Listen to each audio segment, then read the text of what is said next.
Hello everyone, welcome back to my YouTube channel. So today is 31st of December 2024. আজি যেহেতু 2024 or last two din গটিকে আপোনালোকৰ লগত মই আজি খুব এটা স্পেশাল ভিডিও শেয়াৰ কৰিব ওলাইছো। এটো কোনো ধৰণৰ ব্লগ নহয়, আপোনালোকৰ লগত মই মোৰ মনৰ ফিলিংস বিলাক শেয়াৰ কৰিব ওলাইছো এই ভিডিওটোৰ যোগেদি। So today in this video I wanted to share with you all the lessons that I have learned in 2024. So the very first lesson which I have learned is that manuhok khub blindly trust ba bhal pabo nalage. Don't trust or love anybody blindly. যেটো আমাৰ ক্ষেত্ৰত হৈছে মানুহক ভাল পোৱাটো বা বিশ্বাস কৰাটো খুবেই এটা ভাল গুণ। মানুহক ভাল পাব লাগে, বিশ্বাস কৰিব লাগে, কিন্তু অতিমাত্ৰা বহুত বেছি ভয়ংকৰ হ'ব পাৰে, যেটো আমাৰ ক্ষেত্ৰত হৈছে অলৰেডি। হেবু নক আৰু হেকাৰ আমি মানে proof পাইছো। আমি সকলোৱে জানো যে এডাল হাপক আমি যদি গাখীৰ খুৱাই পিনে পুহো, সেই হাপডালে এদিন নহয় এদিন আপোনাক এটেক কৰিবই, নহয় জানো? গতিকে নিজৰ ফ্যামিলিক বাদ দি কাকুকে বিশ্বাস নকৰিব। এটো শিকিলো মই এটো বছৰত। সো মোৰ লাইফত এটা biggest lesson পাইছো, যেটো হৈছে keep the poisonous people away from your life. এটো এটা খুব ডাঙৰ শিক্ষা পালো মই এটো সনত 2024 সনত। हे particular poisonous people বিলাক যদি আপোনালোকৰ লাইফৰ পৰা আতৰি থাকে ন, তো চাব আপোনালোকৰ লাইফটো খুব বেছি শান্তিৰ হৈছে, খুব এটা পিসফুল হৈছে লাইফটো।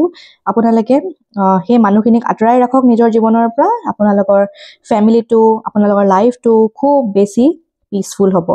এটা হ্যাপি লাইফ আপোনালোকে জিয়াব পাৰিব। The second lesson is consistency.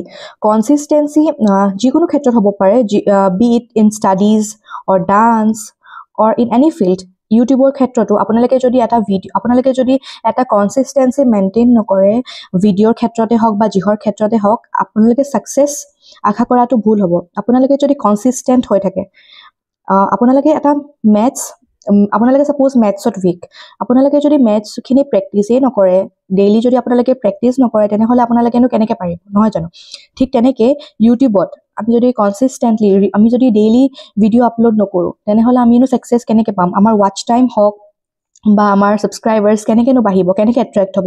গতিকে কনসিস্টেন্সি তো আমি ফলো কৰাটো খুবেই বেছি জৰুৰী। এটো হৈছে মোৰ এটো ইয়াৰৰ second number lesson. The third lesson is don't allow anybody to use you. Self respect is very important. আত্মসন্মানটো খুবেই বেছি জৰুৰী। আপুনি যদি কাৰোবাক ভাল পায়, but at the same time that person is hurting your feelings, just move on. উলাই হা হে ৰিলেশনশিপটোৰ পৰা, because your self respect matters the most. আত্মসন্মানটো বহুতেই বেছি important.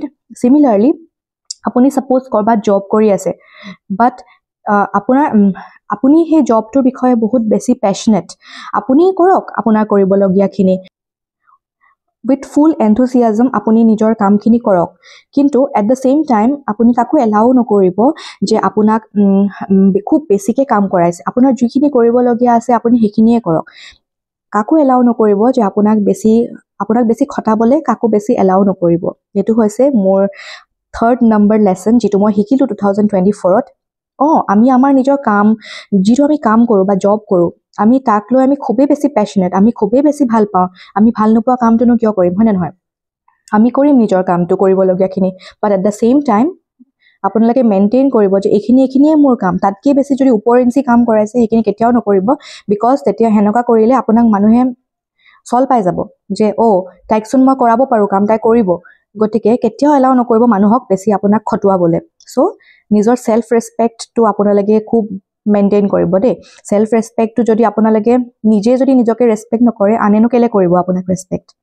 The fourth lesson which I have learned in 2024 is think of yourself first. আপুনি প্ৰথমতে নিজৰ কথা ভাবক, নিজৰ হেলথৰ কথা ভাবক, নিজৰ ফ্যামিলিৰ কথা ভাবক, নিজৰ প্ৰায়োৰিটিজৰ কথা ভাবক, এইবোৰ কথা ভাবক। লোকৰ কথা প্ৰথমতে নহয়, প্ৰথমতে নিজৰ কথা ভাবক। তাৰ পিছত যদি আছে চান্স, তেতিয়াহলে বেলেগৰ কথা ভাবক। মই আগতে নিজৰ আগত বেলেগ কথা ভাবিছিলো, এটো ভুল। প্ৰথমতে আপুনি যদি নিজৰ কথা নিজে না ভাবে, বেলেগে জানো ভাবিব আপোনাৰ কথা? The last and the most important lesson which I have learned in 2024 is body shaming. আপোনালোকে জানে নে যে body shaming is a crime? মই জানো যে বিয়াৰ পিছত মই অলপমান শকত হৈছো, অলপমান ৱেইট গেইন হৈছে মই বুজি পাইছোঁ, কিন্তু একেটা কথাই বাৰে বাৰে কৈ থাকিলে যে তুমি শকত হৈছা, তুমি শকত হৈছা, তুমি শকত হৈছা কৈ থাকিলে মই জানো কি নাম? এনেকুৱা কৰি যদি আপোনালোকে ভাবিছে যে মোৰ ছেল্ফ কনফিডেন্স লুজ হ'ব, তেতিয়াহ'লে কেতিয়াও নহয় সেইটো। মানুহৰ শকত হ'লেও প্ৰব্লেম, ক্ষীণ হ'লেও প্ৰব্লেম। শকত হ'লে ক'ব তুমি শকত হৈছা, ইমান শকত হৈছা, কি বেছিকৈ খুৱাইছে নেকি তোমাক? বেছিকৈ খোৱা নেকি তুমি? আৰু যদি আপুনি যদি ক্ষীণাইছে, তেতিয়াহ'লে ক'ব ইছ ৰাম ইমান ক্ষীণাইছা, খাবলৈ নিদিয়ে নেকি ঘৰত? গতিকে চবতে প্ৰব্লেম, ভাল হ'লেও প্ৰব্লেম, বেয়া হ'লেও প্ৰব্লেম, চবতে প্ৰব্লেম। যিসকল মানুহে ৱেইট লিফটিং কৰে বা জিম যায় বা য়োগা কৰে, তেওঁলোকে নিজৰ অনুযায়ী বডিটো শকত ক্ষীণ কৰে, হয়নে নহয়? কিন্তু সেইসকলক বাদ দি বাকীবোৰ মানুহে জানো শকত হওঁ বুলিলে শকত হয়? মানে কি ভাবিছে আপোনালোকে যে মই যে অকণমান ৱেইট গেইন কৰিছোঁ, হওঁ বুলি হৈছোঁ জানো? নিজে নিজে হৈছোঁ ন? কিন্তু যিকোনো প্ৰব্লেমছৰ কাৰণে হ'ব পাৰে, হৰমনেল চেঞ্জেছৰ কাৰণেও হ'ব পাৰে ন? It's natural. মানুহ এজনী বিয়া হোৱাৰ পিছত অলপমান ৱেইট গেইন হ'ব পাৰে। এইটো এটা নেচাৰেল প্ৰচেছ হয়। It's simple. যিমানে টাইম আগবাঢ়িব, টাইম হ'ব, মানুহজনী আকৌ নিজে নিজৰ জেগাত আহি যাব। আপোনালোকে একেটা কথাকে কৈ থাকিলে একোতো লাভ নহ'ব ন? মই ছেল্ফ কনফিডেন্স লুজ কৰা নাই, কিন্তু এনেকুৱা নকৰিব বডি শ্বেমিং। মই পাৰিছোঁ বুলি চবেইতো নোৱাৰে ন? নিজৰ ছেল্ফ কনফিডেন্স কিছুমানে লুজ কৰিব পাৰে, মনত দুখ পায় ন মানুহে? হওঁ বুলিতো নহয় তেওঁলোকে। যিসকলে এনেকুৱা কমেণ্ট মাৰে, তেওঁলোকে কি নিজে বহুত পাৰফেক্ট নেকি?